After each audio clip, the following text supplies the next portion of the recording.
There is one day in the year that somehow carries a special radiance, our birthday.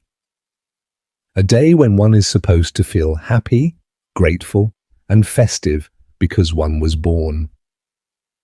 Even as children, we learn that birthdays are a kind of obligatory celebration of the soul, a sign of life, a reason to smile.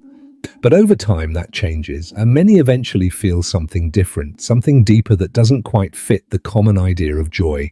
Some people wake up on their birthday with a strange feeling of emptiness, with a quiet mood they themselves don't fully understand. While others celebrate, laugh, and blow out candles, they simply wish for peace. They would rather gaze silently into the flame, as if trying to find in it a question they have not yet answered. Perhaps it is not sadness, nor ingratitude. Perhaps it is a kind of quiet respect for the passing of time, an awareness that each year brings not only age, but also experiences, wounds, and transformations that shape us in invisible ways. Behind cake, laughter, and gifts, something far more symbolic is happening. Every birthday is a meeting between ego and soul. The ego wants to celebrate, to be seen, to receive gifts. But the soul often only wants to observe, to reflect, to understand what has changed within us, what has died, and what has been newly born. And this is where a question arises that few dare to ask. Why do some people not enjoy their birthday? Is it suppression? Or perhaps a deeper sign of connection with oneself? Carl Jung once said that much of what society calls strange is often the beginning of an inner process of maturation. Maybe someone does not celebrate because they are finally listening to the quiet voice of their unconscious.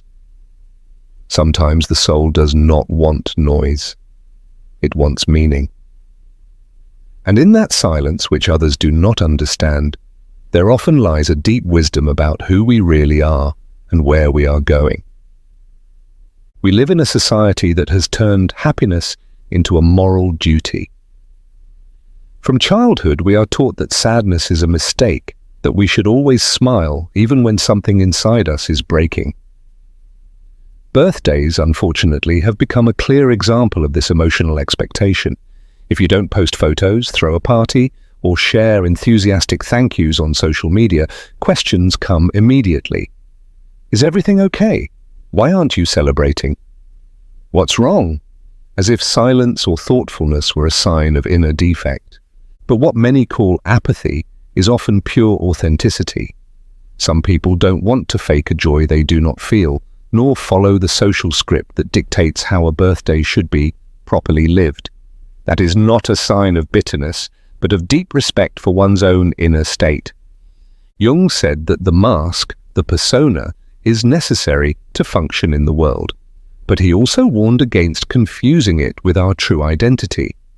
The problem begins when we believe we must be happy just because others expect it, not because we truly are. Many therefore celebrate their birthday not out of joy, but to avoid disappointing anyone. They force themselves to smile, to toast, to converse, though everything within them is calling for silence. This inner voice is then drowned out with music, noise, laughter, as if we wanted to cover the echo of a truth we are unwilling to hear. Jung knew that everything we suppress eventually finds a way to reveal itself.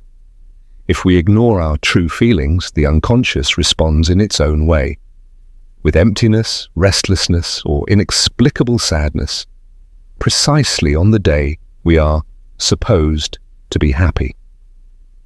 This is no coincidence. It is the conflict between duty and being, between what the world demands and what the soul truly needs. The more we try to hide it behind a false smile, the stronger the feeling that something is not right becomes. Perhaps the problem does not lie in not wanting to celebrate, but in having to. Our society has taught us that those who do not celebrate seem ungrateful. But Jung would say, gratitude does not always show in applause and joy. Sometimes it shows in silence, in reflection, in an honest look within. Not all hearts celebrate in the same way. And perhaps in this very difference lies a wisdom our time has forgotten. The freedom to be authentic, even if it means disappointing the expectations of others. There are moments in life when the soul does not want to be seen, but to be understood. Moments when solitude does not hurt, but becomes a sacred space, an inner refuge where consciousness can breathe without masks, without expectations. For some, a birthday means exactly that, a moment when the outer world wants to celebrate while their inner world asks for silence. Jung said that the human soul has its own rhythm and its own cycles. There are days when it wants to shine, to open up, to seek connection, and there are others when it retreats to look inward and to reorder what time and experience have thrown into disarray. The problem is that we have learned to see silence as something threatening, when in truth it is one of the deepest languages of the soul. It is no wonder, then, that many feel an inexplicable melancholy on their birthday, a feeling that does not come from the present, but from something deeper. As if the soul were remembering all the paths it has already walked, while also sensing all those still ahead. It is not sadness, but a sharp awareness of the passing of time, a mirror in which one recognizes oneself with everything that was and everything that has been lost. When the soul longs for silence, it is not out of disinterest or apathy, but because it needs space to hear itself. Modern life has conditioned us to fear emptiness, to fill every moment with noise, conversation, light, and activity. Yet the soul is not nourished by that. It lives on pauses. It lives on the silence that allows us to feel who we are without the voices of others telling us who we should be. Some people do not wish for company on their birthday, but for meaning. They do not seek laughter, but understanding, not gifts, but answers. And this inner search, however strange it may seem to others, is one of the most genuine forms of individuation. For when someone says, "I don't want to celebrate, I want to understand myself," they are following a voice from their unconscious, a voice often drowned out by the noise of the world. Jung knew that the human soul does not transform through noise, but through silence. This inner calm that some feel on their birthday is in truth the echo of a profound inner process, a kind of symbolic rebirth in which one lets go of an old version of oneself to make room for a new one. Not everyone notices it, but on every birthday, something in us also dies. Wishes that no longer serve us. Bonds that have not survived the passage of time. And in the empty space that remains, something new begins to grow, a clearer understanding of who we are, what we seek, and what truly matters. That is why we should listen when the soul asks for silence. It is not a rejection of life, but an expression of reverence for its depth. Sometimes that silence is the language with which the unconscious reminds us that we are alive, not only because we breathe, but because we continue to transform. The passage of time, hardly anything confronts a human being more than the feeling that the years slip through the fingers like fine sand. And yet, not everyone experiences them the same way. For some, time is a sequence of celebrations, successes, laughter, and photographs. For others, however, each new year is not a festival, but a mirror, one that reflects not only the face, but also the story behind it. Carl Jung observed that the way a person deals with time reveals the state of their soul. Time, he said, is not only a chronological phenomenon, but a symbol, a psychological reality through which the unconscious speaks to us every year on our birthday. And thus this day can become a symbolic portal in which the soul invites us to look back and at the same time to look within. When the calendar shows a new year of life, the unconscious senses in it an opportunity for self-examination. Dates carry power because they awaken something within us, memories that have slept, unresolved emotions, wishes that were never fulfilled. That is why some people feel a strange fatigue or a melancholy without clear reason on their birthday. It is not the fear of aging, it is the unconscious using that moment to confront us with everything not yet understood, not yet healed, not yet brought out of the shadows.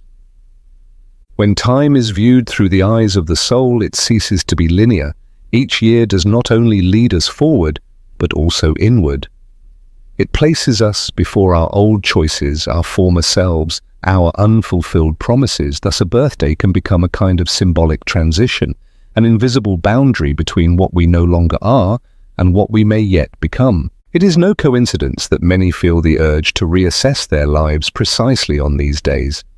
The unconscious uses the experience of time to show us what needs to change. It makes us feel the restlessness of what is still unintegrated, what has not yet been accepted. That is why a birthday sometimes does not feel like a celebration, but like a mirror that reveals truths we have long avoided. Time is one of the great teachers of the soul, even if we rarely recognize it. It does not speak with words, but with sensations, with the feeling of passing, with the melancholy of looking at old photographs, with the awareness that we are no longer the same. This quiet unease is not a curse, but an invitation to reconcile with our story, to embrace the parts of ourselves that remained stuck somewhere in the past. Jung said that every symbol of the unconscious has a function, to bring us closer to wholeness. Time is one of these great symbols. It reminds us of impermanence, but also of the possibility of renewal. Each year that passes is not a loss, but a reminder that we continue to evolve, that we are still on the way to becoming who we truly are.